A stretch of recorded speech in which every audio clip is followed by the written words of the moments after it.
আজকের এই সভা কোনো প্রতিবাদ সভা না, আজকের এই সভা হলো শান্তির সভা।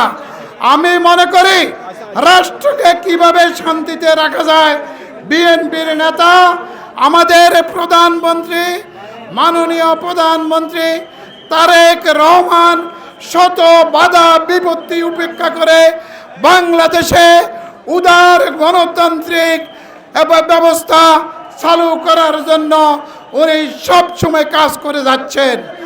আমরা মনে করি এই শহর যেইভাবে শান্তিতে থাকতে পারে, তারেক রহমান বাংলাদেশে একটি গণতান্ত্রিক ব্যবস্থা প্রতিষ্ঠা করার জন্য রাত দিন কষ্ট করে যাচ্ছেন।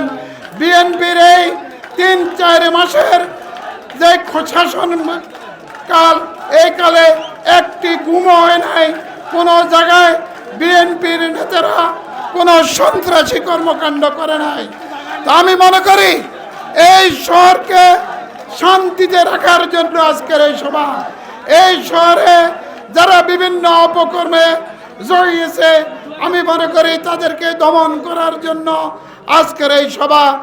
আমরা সরকারি দল, আমরা কিসের প্রতিবাদ করব?